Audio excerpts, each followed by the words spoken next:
본문의 말씀을 가지고 구원받을 말씀과 생명 얻는 회개라는 제목으로 말씀을 나누겠습니다. 하나님은 성령을 보내어 이 복음을 전파하도록 하셨습니다. 이 복음 전파는 어떤 수동적인 것이 아니라 능동적인 행위입니다. 왜냐하면 성령이 임하시면 너희가 증인이 되라가 아니고 증인이 될 것이다 라고 말하고 있어요. 이것은 복음 전파가 능동적으로 이루어질 것을 보여주는 문장이라고 볼 수 있습니다. 성령을 받으면 복음 전파로 그 성령의 역사가 일어난다, 이런 말이죠. 어찌 보면 필연적으로 나타나게 될 그러한 모습이다라고 보는 것입니다. 자, 예루살렘 교회는 성령을 받았고 그 교회는 성령을 받은 그대로 이 복음이 전파되어야 되는데, 그러나 그들은 예루살렘 안에 머물러 있었죠. 그럴 때 교회에 이제 핍박이 있게 되었고, 그 박해로 인해서 이제 성도들이 흩어지게 되면서 이제 복음이 전파되기 시작한 것입니다. 결국 이제 마지막 땅끝까지 이르는 이 복음 전파는 곧 이방인에게도 복음이 전파되어서 그들이 하나님의 백성이 된다고 하는 의미를 담고 있는데, 바로 그 일을 이제 고넬료라고 하는 로마의 백부장 그리고 그 집 식구들에게 성령이 임하는 모습을 통해서 확증하고 있죠. 단순히 이것은 고넬료와 그의 가정, 그 가정만 경건해서 구원받는 것이 아니라 앞으로 있게 될 모든 이방인들이 구원받을 것에 대한 하나의 예증인 것이죠. 그러니까 이방인도 이제 복음을 통해서 성령의 역사로 말미암아 하나님의 백성이 되게 되었다라고 하는 것을 나타낸 것입니다. 자, 오늘 11장을 들어가면 유대에 있는 사도들과 형제들이 이방인들도 하나님의 말씀을 받았다 함을 들었다라고 시작합니다. 아마 곧 이것은 고넬료라고 하는 이방인이 그 가족과 더불어서 친구와 더불어서 하나님 말씀을 들은 그것을 의미하겠지요. 곧 베드로의 설교를 들은 것을 의미할 것입니다. 그런데 2절에 보면 베드로가 예루살렘에 올라갔을 때에 할례자들이 비난했다라고 말하고 있어요. 우리가 10장에서 이 할례 받은 사람들, 베드로와 함께 이 고넬료 집에 왔던 할례 받은 사람들이 성령이 임하는 것을 보고 놀랐다 그랬잖아요. 그러니까 이들이 가지고 있는 이 할례라고 하는 건 단순한 할례, 곧 유대인의 표징이 아니라 이것은 더 강한 의미를 갖고 있는 거예요.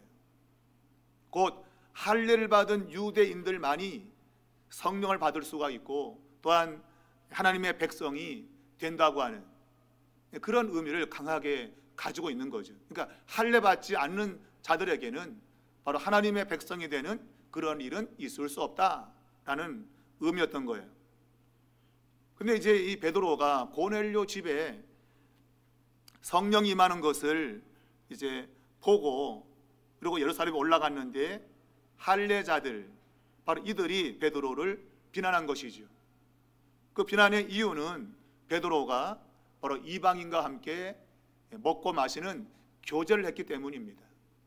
이방인에게 설교한 것은 문제가 아닙니다. 그 집에 가서 설교하는 것은 좀 부정은 했겠지만, 그러면 그 정결 예식을 하기만 하면 그 깨끗해질 수 있거든요. 부정했다고 하면 깨끗한 예식을 하면 됩니다.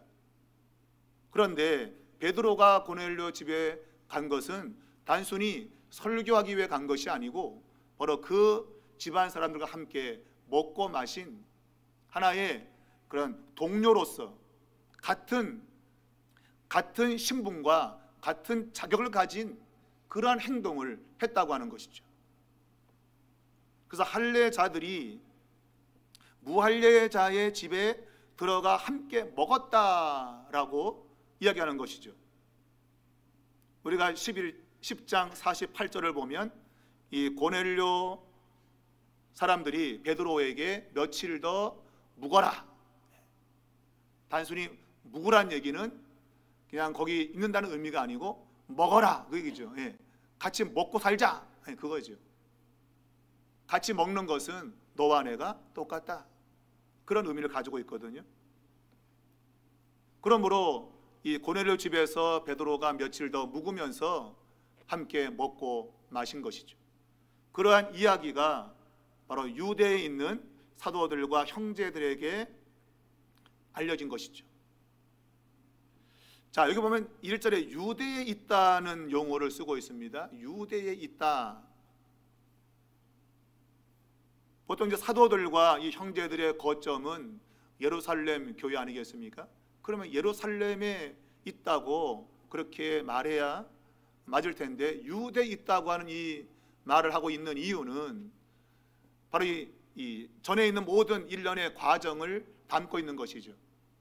그러니까 이 복음이 유대 지경 밖으로는 갈 수 없다, 그 얘기예요. 그러니까 예루살렘을 벗어날 수 있고 유대까지는 이것이 가능하지만, 결국 유대인까지만 이 복음이 전파되는 것이 가능하지만 이걸 넘어서 가면 안 된다, 그런 의도를 가지고 쓰고 있는 것이죠. 그러니까 여전히 오늘 예수를 믿으면서 하나님이 복음을 통해서 이 모든 규례와 또 장벽을 허물어뜨린 것을 인정하지 않고 있는 그들의 잘못된 생각을 가리키고 있는 겁니다. 그래서 유대에 있는 사도들과 형제들, 여기 보면 사도들조차도 지금 유대의 틀 안에 있다고 하는 의미를 가지고 있죠. 그러니까 완전히 이 이방인과의 유대인의 그 장벽이 허물어졌다고 하는 것을 인정하는 것은 그리 쉬운 것이 아닙니다. 그건 굉장히 어려운 장벽이에요. 그것을 허물어뜨리기가 얼마나 어려운가. 우리가 지금 이 본문에도 나오지만 무할례자의 집에 들어가 함께 먹었다고 하는 것, 이건 유대인에게서는 굉장히 이거는 수치스러운 것이고 도무지 있을 수 없는 일이에요. 이방인과 특별히 할례 받지 않은 자들과 함께 먹는다, 그들과 교제한다, 이거는 상상하지 못하는 일이에요. 그래서 우리가 베드로조차도 우리가 그 갈라디아서 2장 12절을 보면 예루살렘 교회의 의장이었던 야고보가 사람들을 이제 파송을 했는데, 이 야고보에서 보내온 그 유대인들이 도착한다고 하니까 베드로가 이방인과 함께 밥을 먹다가 그 자리를 슬그머니 피했단 말이에요. 왜 그래요? 유대인이 이방인과 함께 밥 먹으면 안 되거든요. 그러니까 베드로조차도 그걸 알고 있지만, 그러나 순간순간 문득문득 이방인과 함께 먹는 것을 누가 본다면 이것 때문에 문제가 생길 수 있다. 그래서 그 자리를 피한 거죠. 베드로가 피하니까 다른 사람도 같이 피하고, 또 믿음의 심지가 견고했던 바나바조차도 유혹이 되었다고 갈라디아에서 말하고 있어요. 바나바조차도 유혹이 되어서 지금 아주 이상야릇한 그러한 상황이 벌어진 것이죠. 그래서 바울이 베드로를 심하게 책망했다, 그 내용이 갈라디아서 2장에 나옵니다. 그러니까 베드로조차도 이 유대인과 이방인의 장벽이 완전히 허물었다고 하는 것을 정말 그의 삶 자체에서 완전히 증거로 보여야 되는데 그러지 못한 거예요. 순간순간 이거 이랬다가 이것도 뭐 일이 생기는 거 아니야? 그런 모습들이 나타나고 있는 거예요. 오늘 무할례자의 집에 들어가 함께 먹었다라는 이 말, 일종의 비난적 의미를 담고 있는 겁니다.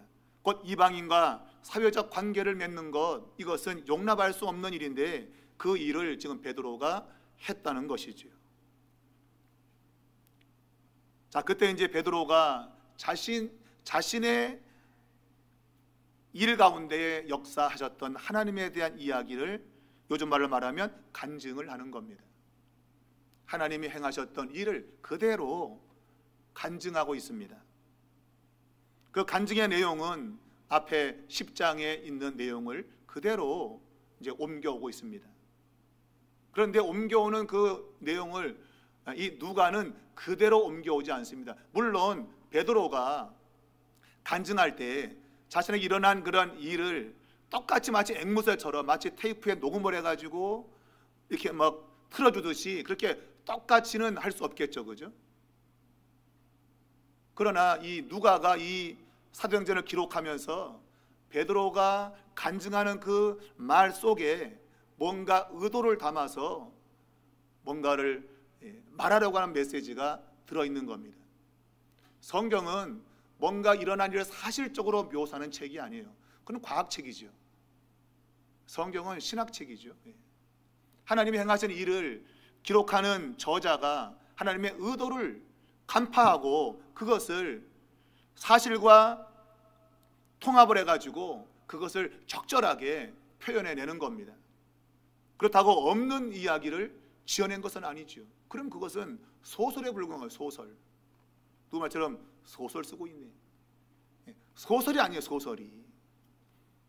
분명 역사적 사실인데 그것을 저자가 성령의 감동을 받아서 하나님이 이렇게 써야 하나님의 의도를 정확히 드러낼 수 있다고 하는 영감 속에서 성경을 기술하고 있는 겁니다. 그래서 이 베드로의 간증 속에는 10장에 있는 내용이 그대로 요약적으로 나오고 있지만 그러나 몇 가지 차이점이 나타나고 있습니다. 그것이 바로 이 간증의 핵심인 것이죠.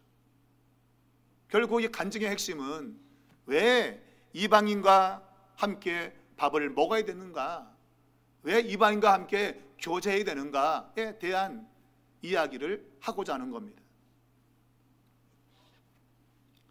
자, 그 부분을 누가가 아주 중요하게 여겼기 때문에 그 동일한 내용을 똑같이 복사하지 않고 약간씩 차이를 두면서 설명을 하고 있다, 그렇게 보는 것이죠. 자, 5절에 보면 그가 요바에 있을 때 일어난 일을 이제 이야기합니다. 기도할 때에 황홀한 중에 환상을 보았다. 이것은 앞에 10장에 있는 내용을 줄인 것이죠. 거기 보면 그가 지붕에 올라갔다. 그리고 그때 시간이 몇 시였다고 하는 걸 정확히 소개하고 있고, 그때 배가 고팠다. 그리고 사람들이 식사를 준비하고 있었다. 그때 하늘로부터 환상이 임했다. 근데 그런 걸 다 뺀 거죠. 빼고 환상이 주어졌다고 하는 것을 이제 이야기하고 있습니다. 자, 우리가 10장에는 황홀한 그러한 환상, 그것을 이 10장과 이 11장은 조금 다르게 말하고 있죠. 우리가 10장 19절에는 그냥 환상에 대해서 말하고 있어요. 근데 그 환상을 하늘이 열린다고 하는 이러한 용어로 사용하고 있습니다. 하늘이 열렸다. 그래서 그 10장에서의 그 환상을 드러내는 그 방식과 11장에서 드러내는 방식이 약간 달라요. 그건 하늘이 열렸다고 하는 것에 방점을 두고 있어요. 하늘이 열렸다. 이것은 뭔가 새로운 일이 벌어졌다고 하는 걸 의미해요. 하늘이 열렸다. 이거 뭔가 새로운 일이 벌어진 거예요.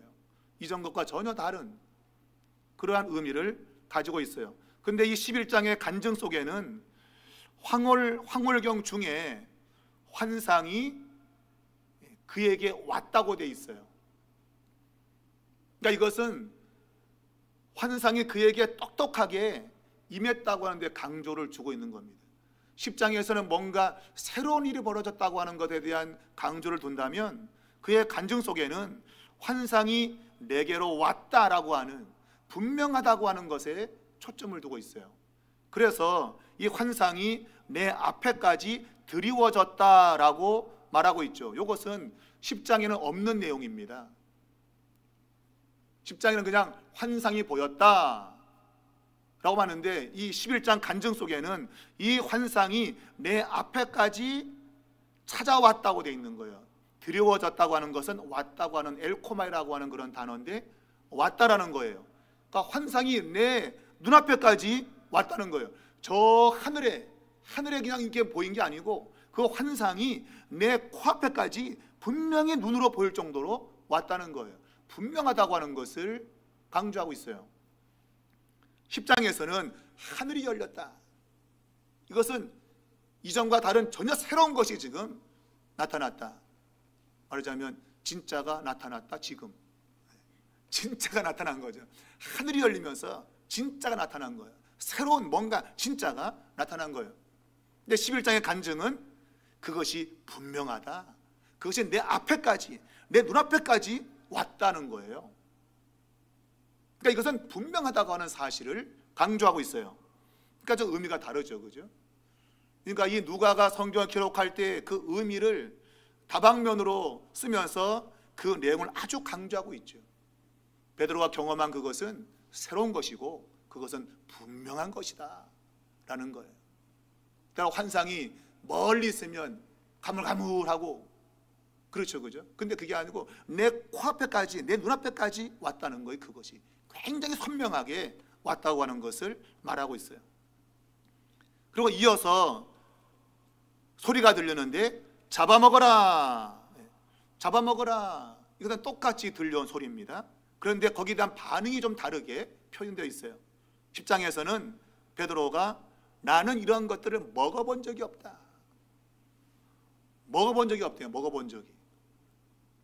그런데 이 11장의 간증 속에는 그것이 내 입에 들어간 적이 없다.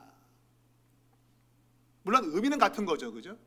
먹는 것이나 입에 들어가는 것이나 같은 거죠.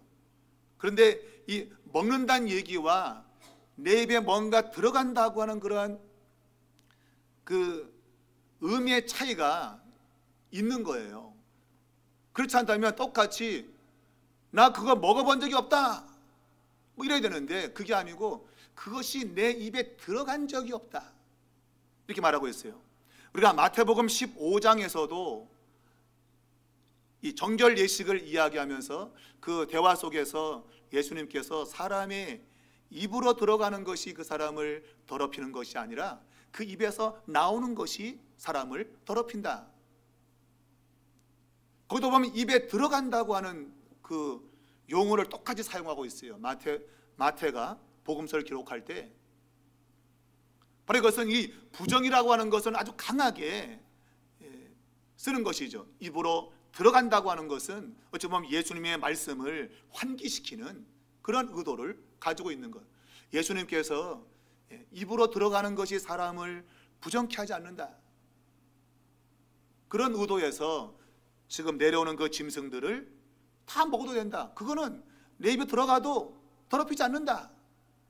그런 의미인 것이죠. 제가 말했지만 요거 잘못 오해하면 지금도 뭐 이렇게 부정한 거 이런 거 뭐 구분해서 먹어야 되냐? 아니죠. 먹을 필요가 없는, 그렇게 구분해 먹을 필요가 없는 거예요. 이미 그것은 이방인에 대한 메시지가 맞지만 유대만 아니라 이방인도 하나님이 다 깨끗하게 하고 그들을 하나님의 백성으로 내가 만든다는 그런 의미를 담고 있지만 그러나 먹는 음식도 관련이 된 거예요. 그래서 이 부정하다 안 하다 이거는 그 음식 자체가 주는 게 아니라 진짜 사람을 더럽히는 것은 우리 안에 있는, 안에서 밖으로 기어나오는 것, 이게 사람을 더럽힌다 이거예요. 안에서 나오는 거짓말을 하든지 욕심이라든지 탐심, 그리고 싸우자고 하는 이런 것들, 그런 것들이 우리 인간을 더럽힌다 이거예요. 그러니까 여러분 먹는 거 그냥 마음대로 먹으세요. 그냥 뭘 가려가지고 더 병난 사람 제가 많이 봤어요. 가려 먹다가 그냥 더 병 들어가지고 겔겔겔겔 하는 사람. 그건 그렇게 중요한 게 아니에요. 우리에게 주님이 주신 거면 감사히 받으면 다 은혜가 되는 거예요. 감사로 먹어라. 그렇다고 뭐 다 먹으면 되냐? 그건 아니죠. 술이나 마약 이런 거는 우리에게 해를 끼치는 것들은 먹으면 안 되죠. 해가 되는 걸 먹으면 되겠습니까? 그럼 또 하나님이 레위기에 준 거는 해가 되기 때문에 먹지 말라는 거야. 그렇게 말하고 막 주장합니다. 해가 되는 거 먹지 마라. 아닙니다, 여러분. 그것이 몸에 해가 되어서 하나님이 먹으라 말을 한 게 아니에요. 그것은 하나님이 얼마나 그분의 말에 순종하는가의 개념을 갖고 있는 거예요. 무엇이든지 하나님의 말씀을 따라 사느냐 그렇지 않은가 하는 것을 구분지어 놓는 겁니다. 그래서 정한 짐승, 부정한 짐승 그런 개념이 더 강한 것이지, 이게 몸에 해가 되니까 먹지 말라 그랬다, 그는 이 성경을 과학책으로 보는, 과학책으로. 성경은 과학책이 아니에요. 신학책이죠. 하나님이 그의 백성을 어떻게 다스리는가에 대한 하나님의 활동, 그분의 다스림과 통치를 드러내는 책이지, 이거 먹으면 몸에 좋고 저거 먹으면 몸에 나쁘다, 그래서 뭐 레위기에 써놨다, 그건 아닙니다, 여러분. 자, 오늘 잡아먹으라 했던데 이때 베드로의 간증은 내 입에 그것이 들어간 것이 없다. 곧 이 부정하다라고 생각된 것을 과감하게 버려야 된다고 하는, 잘못된 그러한 부정의 개념을 버려야 된다고 하는 것을 예수님의 말씀을 떠올릴 수 있도록 그렇게 기록했다고 볼 수 있어요. 우리 10장 15절을 보게 되어지면 내게 이르되, 이 말이 아포크리노라는 그러한 단어인데, 이것은 뭔가 하면 말했다고 하는 그러한 의미를 갖고 있어요. 말했다. 그러니까 말하기 시작했다 그러는데 그 동사가 실제로 없어요. 오늘 본문에는 그 동사가 있죠, 그죠? 말하기 시작했다고 하는 동사가 있는데 10장 15절에는 말했다고 하는 동사가 없어요. 그냥 음성이 들렸다라고 돼 있어요. 근데 베드로의 간증에는 그 말이 내게 말했다라고 돼 있어요. 말했다. 그러니까 이렇게 다르게 표현하는 의도가 있는 것이죠. 단순히 들려오는 음성이 아니라 내게 뭐라고 분명히 말한 그런 주체가 있는 거예요. 그러니까 말하기 시작하는, 그래서 이제 뒤도 보면 이제 그 말을 시작할 때에, 내가 말을 시작할 때에 성령이 임했다고 하는, 이 말을 했다고 하는 것에 굉장히 초점을 두고 있는 것이죠. 그러니까 지금 이 베드로의 간증 속에는 이 말이라고 하는 것에 굉장히 초점을 두고 있어요. 말했다, 내게 말했다. 그래서 뒤에 보면 이제 구원 얻을 말씀, 이것에 초점을 두고 있습니다. 그러니까 이 하나님이 지금 사람을 구원할 때에 이 말로서, 곧 전달되는 메시지를 통해서 하나님이 역사하고 있다고 하는 것을 강조하기 위해서 지금 이 말했다고 하는 이런 기록을 하고 있는 거죠. 내게 말했다. 근데 10장에는 그냥 단순히 들려왔다. 그리고 그 소리에 대한 내용과 이런 거를 그렇게 강조하지 않아요. 그게 지금 이 누가가 기록하는 방식이에요. 말씀이라고 하는 것, 여기에 초점을 두기 위해서 이런 방식으로 지금 이 성경을 기록하고 있는 것이죠. 자, 이 베드로가 거절했죠, 그죠? 내 입에 이것이 들어간 적이 없습니다. 이런 일이 3번 있은 후에 모든 것이 다시 하늘로 끌려 올라갔다, 이제 말하고 있어요. 10절에. 이건 10장에 있는 내용을 그대로 갖다 놓은 거죠. 그런데 여기서 약간 변형이 있는데, 그것은 이런 일이 3번 있은 후에 곧 그 보자기, 그릇이 하늘로 올라갔다고 돼 있죠. 근데 지금 여기 11장의 이 간증 속에는 곧이라는 단어 대신에 모든 것이 다시라고 돼 있어요. 다시. 그러니까 10장에서는 그릇이 올라갔다고 표현되어 있는데 여기는 모든 것이 올라갔대요. 모든 것이. 그러니까 그릇만이 아니고 그 안에 담겨져 있는 것까지도 하늘로 올라갔다는 거예요. 그리고 곧 이 용어 대신에 다시라고 하는 이 용어를 사용하고 있어요. 다시 올라갔다. 그러니까 곧이라고 하는 것은 그 어떤 행동적인 그런 의미가 있다면, 이 다시라고 하는 것은 그 숫자에 강조를 두는 거죠. 다시, 한 번, 두 번, 다시 뭐 이런 거죠. 그죠? 이것은 그 일이 분명한 사건이었음을 드러내는 거죠.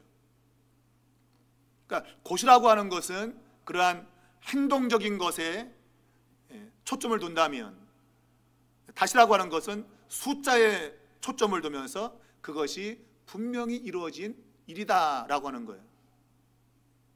그러니까 이 분명하다고 하는 것에 초점을 두는 거예요. 이건 흐리멍텅한 것이 아니라 분명한 것이다. 그러니까 하늘로부터 내 앞에 이것이 쫙 내려왔는데 다시 쫙 올라갔다, 그 얘기예요. 그러니까 이것은 분명히 내 눈에서 벌어진 일이었다. 분명하다고 하는 것을 강조하기 위해서 곧이라고 하는 단어 대신에 다시라는 단어를 쓰고 있는 겁니다. 왜 이렇게 단어를 바꿔야 되는가? 그것은 바로 이제 문제가 생기고 있는 이방인과의 교제, 하나님이 이것을 허물어뜨렸다고 하는 것을 사실적으로 그것을 증명하기 위해서 누가가 이런 방식으로 글을 쓰고 있는 거예요. 완전히 그것이 사실이다. 내 눈 앞에 싹 내려왔다가 싹 올라갔다. 굉장히 중요한 표현을 갖고 있는 것이죠. 그리고 그 그릇만이 아니고 모든 것을 다 올라갔다고 말하고 있는 것이죠. 그러니까 곧 그러면 그냥 휙 올라가 버리는 그런 개념이죠. 근데 모든 것이라는 얘기는 내 눈에서 그것이 사라져가는, 천천히 사라져가는 그런 의미를 보여주고 있는 거죠. 그러니까 그건 역시도 분명한 것이죠. 그 안에 짐승들이 내 눈에서 떠나가는 것을 내가 분명히 보았다 라고 하는 거예요. 사실적인 것이죠. 그리고 그 안에 있는 짐승도 우리가 6절에 보게 되면 하나가 더 들어있죠. 10장에서의 내용에는 네 발 가진 것과 기는 것과 공중에 나는 것이라고 되어 있는데 11장 간증에는 들짐승이 포함되어 있어요. 그러니까 뭐가 하나 더 첨가되어 있다는 얘기는 그만큼 내가 똑똑히 봤다는 거예요. 그러니까 10장에서는 뭐가 대충 봐갖고 그냥 썼는데 간증할 때는 들짐승을 내가 똑똑히 봤어, 하나 더 있더라 이거예요. 그러니까 그렇게 표현하고 있는 것은 이 일어난 일들이 사실이다, 그거를 보여주기 위한 것이죠. 자, 그리고 11절과 12절은 앞에 10장의 17절부터 23절까지의 내용을 요약한 것입니다. 곧 무두장이 시몬의 집에 고넬료가 보낸 사자들이 당도하는 것, 그리고 그 시간에 성령께서 베드로에게 의심하지 말고 내려가서 그들과 함께 고넬료 집에 가라고 하는 그 경험을 다시금 요약해서 말하고 있는 거예요. 자, 그런데 그것을 요약하면서 이 무두장의 시몬의 집에 이 고넬료가 보낸 사자들이 와서 여기가 베드로가 있는 곳이냐 질문하는 것은 뺐죠. 그리고 그의 문 앞에 그들이 나타난 것에 대해서도 이야기하지 않아요. 여기에 초점은 바로 성령이 말씀하셨다고 하는 것, 여기에 포인트를 두고 있는 거예요. 다른 많은 것들은 별로 중요한 게 아니에요. 내가 지금 강조하고자 하는 걸 말하기 위해서 지금 뭐 시몬의 집에 누가 찾아왔고 이런 거는 싹 빼요. 그리고 중요한 것은 성령이 말씀하신 것, 성령이 말씀한 것이 중요한 거예요. 그것이 바로 이 그릇과 함께 올라간 그 짐승들, 그것이 담고 있는 의미가 뭔지에 대한 것을 규명하는 거예요. 도대체 그것이 무슨 의미인가 하는 것을 성령께서 하신 말씀과 연결을 시키고 위해서 다른 일들은 다 뺀 거죠. 이건 빼, 이것도 빼, 별로 안 중요해, 빼. 그리고 성령이 말씀하신 것, 거기에 초점을 두고 있는 겁니다. 그래서 그 말씀을 기록하고 있는 순서도 바꾸어서 말하고 있죠. 성령이 먼저 말씀하신 것으로, 실제로는 그 사자들이 먼저 도착했죠, 그죠? 그리고 10장에서는 그때 성령께서 이제 알려준 걸로 돼 있죠. 그런데 11장에서는 성령이 내게 말씀하시고 그리고 그들이 도착한 것으로 그렇게 말하고 있어요. 그러니까 성령이 말씀한 것이 더 우선적으로 강조하고 있는 거예요. 성령이 말씀하시고 그리고 가보니까 그 사람들이 와 있더라, 그렇게 말하고 있는 것이죠. 자, 11절을 보게 되면 마침 세 사람이 내가 유숙한 집에 서 있었다. 가이사라에게 내게로 보낸 사람이라. 자, 여기서 내가 유숙한 집이라고 되어 있는데 이것이 마치 1인칭 단수로 되어 있죠, 그죠? 근데 헬라 본문에는 1인칭 복수입니다. 그러니까 우리가 맞는 거예요, 우리. 그러니까 우리가 유숙한 집이라고 기록되어 있어요. 우리가 유숙한 집. 근데 이제 내가라고 이렇게 번역한 것은 좀 더 그 의미를 축소하기 위해서, 베드로 자신의 개인의 간증을 하기 위해서 했지만 실제로는 우리가 유숙하고 있는 이라고 해야 맞아요. 우리가 나의 부인을 내 마누라 안 그러죠, 그죠? 우리 마누라. 무슨 우리 마누라예요? 그럼 공동으로 쓰는 거예요, 마누라를? 우리가 아니죠, 그죠? 내 마누라지, 무슨 우리 마누라예요? 근데 우리 마누라가 말이야, 그렇게 하죠, 그죠? 어찌 보면 내가라고 하는 번역보다는 우리가, 원문 그대로 우리가 유숙한 집이라고 해야 의미가 더 맞아요. 그러니까 우리는 과연 누굴까? 그것은 아마 이 무두장이 시몬과 베드로 자기겠죠. 그러니까 부정하다고 느끼는 사람과 지금 함께 머물러 있는 이곳에 가이사라에서 내게로 보낸 사람들이 왔다, 그런 의미인 것이죠. 그러니까 하나님께서 그 경계의 틀을 허무는 것을 지금 드러내고 싶은 거죠. 그래서 내가 유숙한 집에라고, 이건 단순히 이제 베드로 개인적 관점에서 이제 이렇게 번역을 했는데 실제로는 복수라는 것이죠. 우리가 유숙한 그 집에 가이사라에서 내게로 보낸 사람들이 왔다. 자, 이거 보면 가이사라에서 내게로 보낸 사람, 실제로는 고넬료가 보냈잖아, 그죠? 원래 엄밀히 따진다면 고넬료라는 사람이 내게 보낸 사람들이 왔다, 그래야 돼요. 근데 사람 이름을 밝히지 않아요.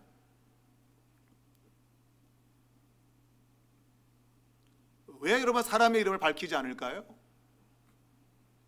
내가 경험한 것이면 그대로 고넬료가 내게 보낸 사람이 왔다라고 해야 되는데 고넬료 이름을 밝히지 않아요. 그냥 가이사라에서 내게 보낸 사람이다, 그렇게 말하고 있어요. 그러니까 마치 가이사라가 사람인 것처럼, 그렇게 보낸 것처럼 표현되고 있죠. 그러니까 이것은 이 고넬료와 그의 가정이 이 구원받는 거기에 초점이 있는 게 아니라 가이사라라고 하는 그 이방 땅에 이제 복음을 통해서 하나님이 구원을 시킨다고 하는 것을 강조하기 위해서 말하고 있는 것이죠. 유대를 벗어나 있는 그 이방 땅에 하나님이 구원의 역사를 지금 이루신다고 하는 넓은 틀에서의 그 구원의 메시지를 이제 누가가 드러내고 싶은 것이죠. 그래서 고넬료 이름은 중요하지가 않아요. 고넬료는 이방인의 한 사람에 불과한 거예요. 하나님은 그 한 사람 구원하기 위한 게 아니라 이방인들이라고 하는 전혀 다른 당시의 사람들이 생각했던 범위를 넘어선 사람들을 하나님이 구원하기 위해서 나를 그곳에 보내셨다라고 말하고 있는 거예요. 이번 12절에 보면 성령이 내게 명하사 아무 의심 말고 함께 가라. 그래서 의심이라고 하는 것은 원래 그 의미가 뭔가를 판단한다, 뭐 그런 의미입니다. 더 나아가서는 논쟁한다, 그런 의미입니다. 근데 원래 이 성경적 의미로는 이것이 차별한다라고 하는 의미를 가지게 됩니다. 왜냐하면 사도행전 15장에 가보면 똑같이 이제 그 의심 말고 라는 그런 구절을 사용하고 있어요. 그래서 사도행전 15장 9절에 보면 의심 말고라고 하는 그런 의미를 다른 말로 표현했는데 차별 두지 마라. 그러니까 유대인과 이방인을 차별 두지 마라. 차별 두지 말고 그들과 함께 가라. 당연히 유대인은 이방인을 차별해야 되거든요. 그런데 차별 두지 말고 함께 가라. 그렇게 말하고 있는 것이죠. 제가 지난번에 이 부분을 설명하면서 몇 명이 갔느냐 그런데 제가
지난번에 설교가 엉뚱한 거예요. 그거 보면 제가 다시 한번 제가 주석을 살피고 다시 원문을 살폈더니 이제 그런 의미인 거예요.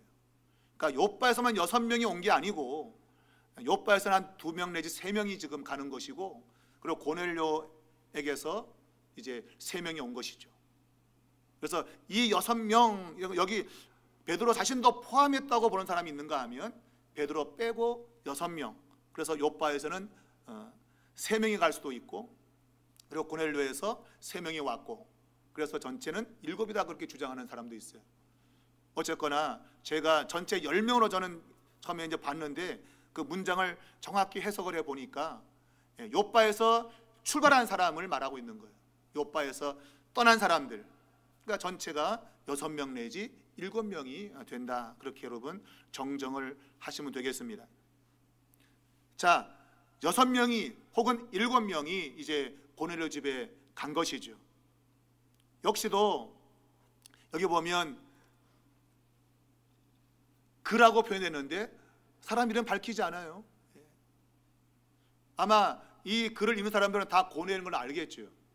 그러나 누가는 고넬 이런 걸 알아서 그라고 표현한 것이 아니라 이것은 이방인들에 대한 구원을 다 총칭해서 그라고 하는 사람으로 묶어두고 있다. 그렇게 보는 게 더 맞을 겁니다. 자, 그 집에 갔더니 이제 고넬료가 이제 한 말을 그대로 10장에 있는 내용을 옮겨오는 거죠. 이건 이제 고넬료의 간증이죠. 그 간증을 다시 베드로가 지금 이제 이야기하는 겁니다.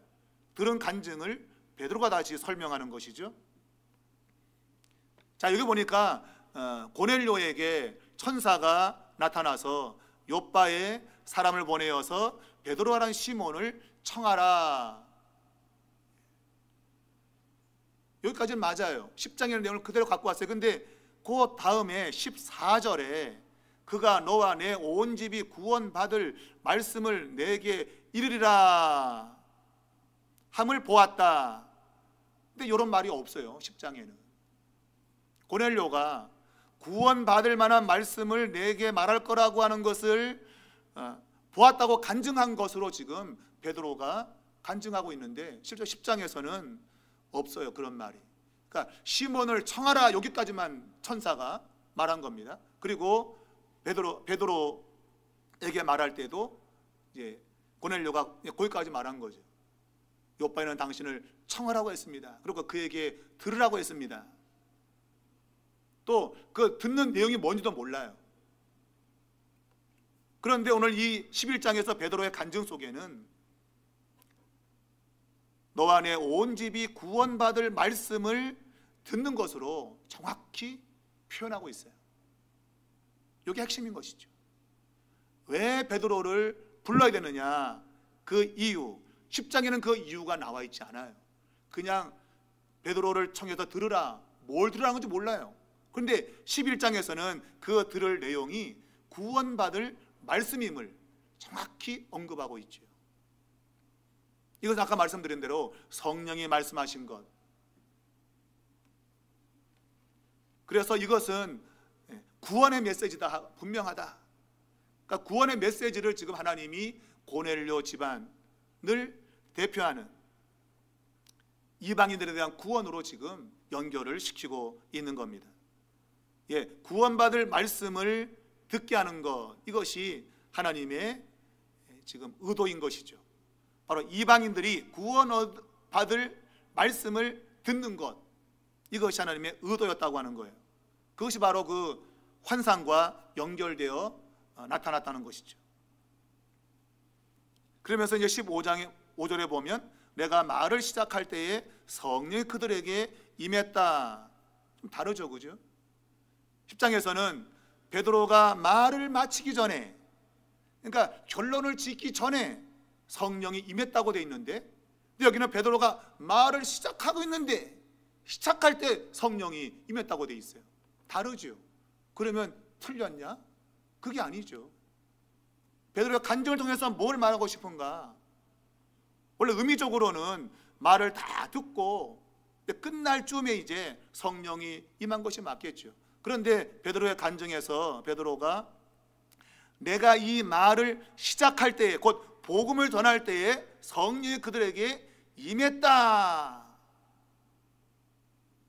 라고 하는 것은 말씀드린 대로 그 복음의 메시지의 강력함을 강조하는 것이죠. 이 복음이 바로 하나님의 백성을 만들어내는 강력한 도구다. 그래서 이 말씀을 전하려고 시작했는데 바로 그때 성령이 오셨다라는 거예요. 굉장히 강조를 두고 있는 겁니다. 그러니까 이 복음의 메시지의 강력함을 바로 전하기 시작할 때부터 성령이 오신 것으로 드러내고 있는 것이죠. 사람을 구원할 수 있는 것은 하나님의 말씀밖에 없는 거예요. 말씀이 얼마나 강력한지, 내가 이 말씀을 전하려고 시작했는데 바로 성령이 임했다는 거예요. 그러니까 이 말씀이라고 하는 것에 큰 방점을 두고 있는 것이죠. 내가 말을 시작할 때 성령이 그들에게 임하기를, 처음 우리에게 하신 것과 똑같다. 그러니까 유대인들에게 오신 그 성령이 이방인의 그것도 말씀을 전하기 시작했는데 바로 내렸다. 어찌 보면 이방인들을 향해서 더 강력하게 성령이 역사하고 있다고 하는 그런 역설을 보이고 있는 거죠. 이방인들은 아예 성령을 받지 못할 존재인데, 유대인들은 뭔가 말씀을 다 들으면 그때 성령이 임할 수 있다, 이렇게 보는데, 이방인들은 그것도 아니고 말씀을 전할 때 바로 그냥 성령이 임했다라는 거예요. 이거는 이방인과 유대인의 차별이 없음을 이런 식으로 강조하고 있는 것이죠. 도리어 이방인들에게 더 빠르게 성령이 임하셨다라는 것을 설명하고 있는 것입니다. 그러면서 16절에 보면 이제 성령으로 세례를 받을 것이다 하는 것이 생각이 났다. 이건 역시도 우리가 10장에서 있는 그러한 내용과 다른 방식으로 지금 설명을 하고 있죠. 그러니까 모든 믿는 이들에게 하나님이 성령으로 세례를 주신다라는 것으로 종합적으로 지금 설명을 하고 있는 겁니다. 그래서 그러한 성령을 선물로 받은 사람에게 어떻게 세례를